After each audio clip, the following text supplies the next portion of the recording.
Alors bonjour à tous et bienvenue dans cette vidéo qui concerne la TVA des locations meublées courte durée. Donc c'est un sujet un petit peu compliqué mais on va voir ensemble pour que ce soit très simple pour vous et que vous ayez tout compris. Je vous partage mon écran. Voilà.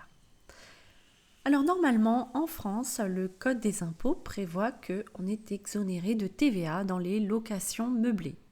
Donc si vous avez un logement que vous louez en meublé à l'année, il n'y aura pas de TVA appliquée.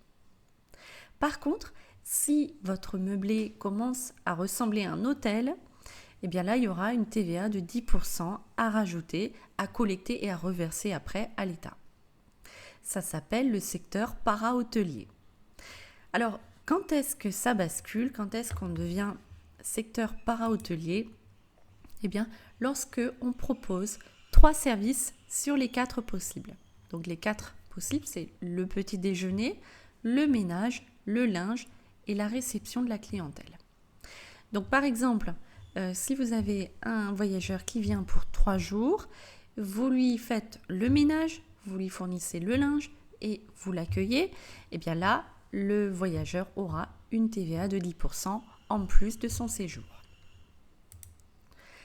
Bonne nouvelle, vous allez voir rapidement qu'elle n'est pas si bonne que ça, c'est qu'il y a une franchise de TVA. Donc, jusqu'à maintenant et jusqu'au 1er juin 2025, la franchise de TVA, c'est-à-dire qu'on est exonéré de TVA si on ne remplit pas le seuil de chiffre d'affaires, on n'atteint pas, c'est 85 000 euros par an. Donc c'est du chiffre d'affaires, ce n'est pas des revenus nets. À partir du 1er juin, là, le seuil sera abaissé à 25 000 euros, c'est-à-dire 2 083 euros par mois. Donc là, on a quand même beaucoup plus de monde qui vont rentrer dans ce champ possible de la TVA. Donc il va falloir faire plus attention pour ne pas remplir les fameux 3 services sur les 4 du secteur para-hôtelier. Alors, on va voir plus en détail ce que c'est ces fameux services. Alors, le petit déjeuner. Si vous proposez un petit déjeuner dans un local commun ou bien même directement dans le logement, eh bien là, ça fait partie des services para-hôteliers. Par contre, rassurez-vous, si vous n'offrez que le thé ou le café, il n'y aura pas de TVA.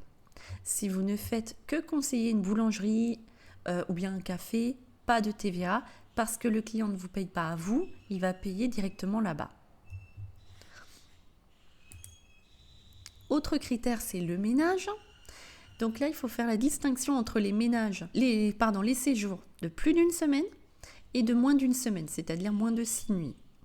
Pour les séjours de plus d'une semaine, le critère para-hôtelier, c'est lorsqu'on fait un ménage avant le début du séjour et pendant le séjour. Pour les séjours de moins d'une semaine, avant le début du séjour, c'est considéré comme un critère para-hôtelier.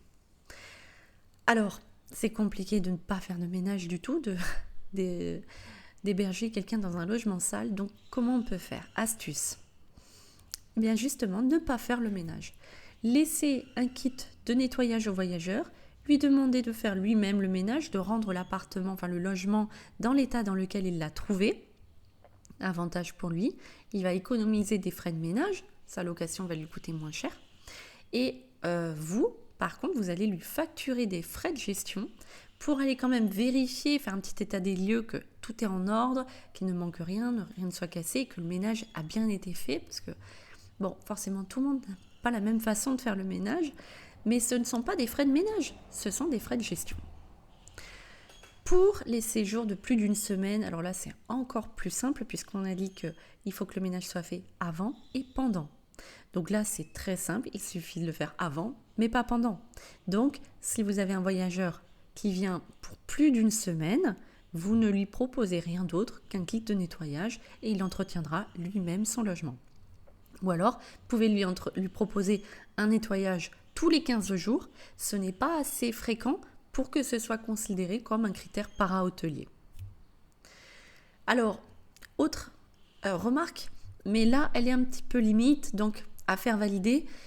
On peut toujours prétendre que le ménage n'a pas été fait avant le début du séjour, mais en fait après le séjour précédent.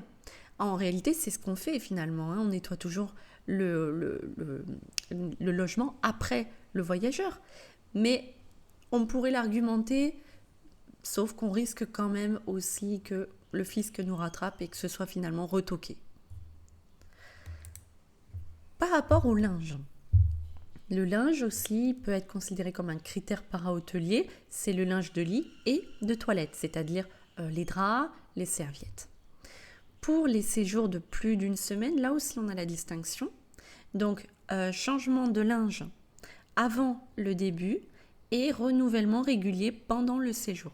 Voilà ce qui va être le critère para-hôtelier. Pour les séjours de moins d'une semaine, moins de 6 nuits, c'est simplement avant le début du séjour. Donc en pratique, c'est ce qu'on fait. Finalement, on change les draps et en pratique, on a très souvent des séjours de moins d'une semaine. Donc on risque de rentrer dans le champ de la TVA. Astuce, ne pas fournir le linge. On va bien décrire dans l'annonce ou dans la description du logement que le logement est meublé, mais le linge n'est pas fourni. Et on va le rappeler dans les messages avant l'arrivée des voyageurs pour être sûr qu'il n'y ait pas de malentendu et qu'on ne s'expose pas bien sûr à un mauvais avis d'un voyageur qui serait arrivé sans rien. Voilà, l'avantage pour nous, c'est qu'on va gagner beaucoup de temps. Ça prend du temps de laver et de sécher. Économie d'eau, d'électricité, de lessive ou même de blanchisserie si vous passez par une blanchisserie. Aussi économie de problèmes parce qu'on a très souvent des voyageurs qui se plaignent, il est resté un cheveu, il est resté des taches, il y a peut-être des trous ou le linge n'a pas séché correctement, bon si on n'a pas de sèche-linge donc il peut avoir des petites odeurs. Donc on a très souvent des gens qui se plaignent parce qu'ils s'attendent forcément à du linge comme dans des hôtels avec des machines professionnelles. Nous on a des petites machines comme à la maison et donc ça lave pas forcément pareil. Voilà. Autre astuce, c'est ne pas fournir tout le linge. Alors là, c'est une astuce très simple à mettre en place.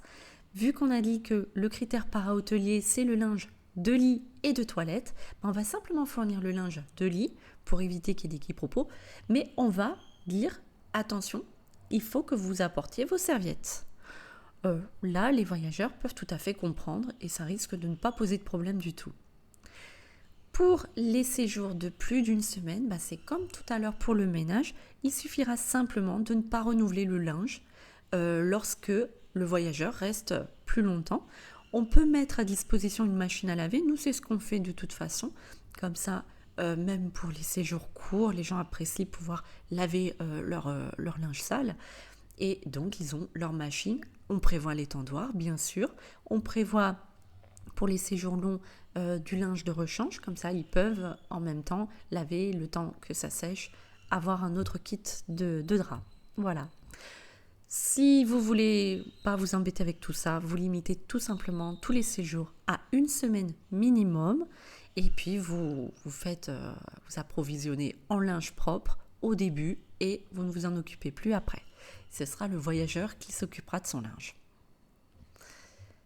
Voilà. Dernier critère pour à ne pas remplir justement, c'est la réception de la clientèle. Alors, ce qu'ils appellent réception de la clientèle, c'est accueillir et orienter les clients, même de façon non personnalisée. C'est-à-dire quoi ? Une réception physique au début et en fin de séjour sur des plages horaires déterminées. Donc là-dessus, vous allez faire attention si vous passez par une conciergerie parce qu'il ne faut pas qu'il y ait un accueil physique.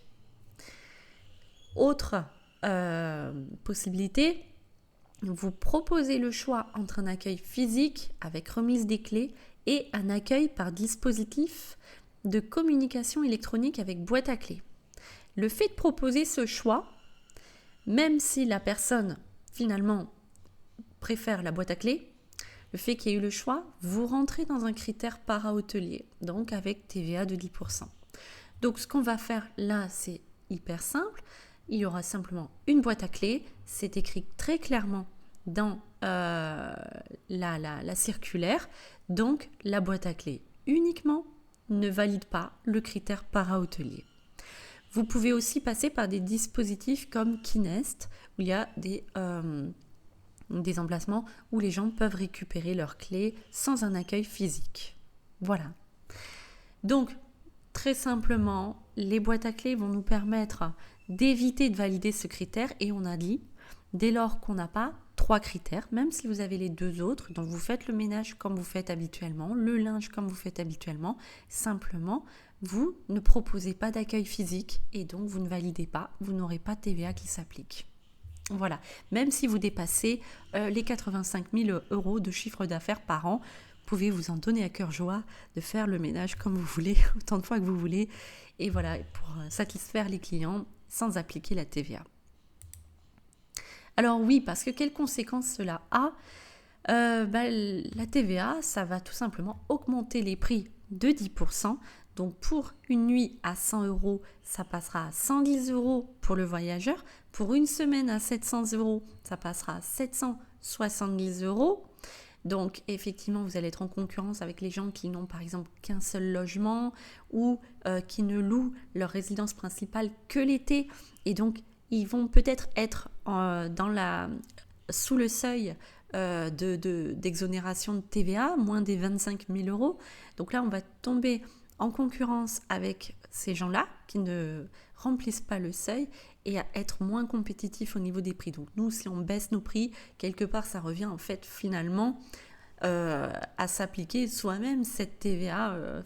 En tout cas, notre marge va baisser de 10%. Mais officiellement, la TVA, c'est pas nous en tant qu'hôte qui la payons, c'est le consommateur final. Nous, on ne fait que la collecter pour la reverser à l'État. Donc, ce qu'on dit, c'est bien que le consommateur final, c'est lui le grand perdant dans l'histoire, parce que lui, il ne pourra pas récupérer la TVA par ailleurs sur d'autres achats, comme nous. Donc, quelles conséquences ? Les voyageurs vont, dès cet été, devoir payer plus cher leurs vacances, avec également les frais de ménage qui vont augmenter, parce que dès lors que les prestataires de ménage vont dépasser les seuils de TVA, eux, c'est une TVA à 20% qui va s'appliquer. Donc les voyageurs vont payer 10% de plus sur leur séjour, leur nuit, et 20% de plus sur les frais de ménage. Ça fait un petit peu beaucoup. Qu'est-ce qui va se passer ? Les gens vont finalement soit se tourner vers les hôtels, soit diminuer leurs vacances. Autre conséquence aussi, mais là, ça nous dérange moins, c'est les communes qui percevaient les taxes de séjour, ne vont plus la percevoir. Des fois, ça fait des recettes en moins pour les collectivités, mais bon, des fois les législateurs mettent en place des réglementations sans trop réfléchir aux conséquences. Et voilà. Voilà pour cette vidéo, j'espère que vous avez mieux compris et que les astuces vont vous aider. Nous, avec mon mari, on est hôte depuis 3 ans, on ne fait que ça. Et forcément, on est à l'affût de toutes les petites astuces qu'on peut trouver pour augmenter la rentabilité, améliorer nos logements. Donc, je vais vous les partager sur cette chaîne et si vous avez envie d'en savoir plus, abonnez-vous et likez, ça va m'encourager. Voilà, merci, puis à très bientôt. Au revoir.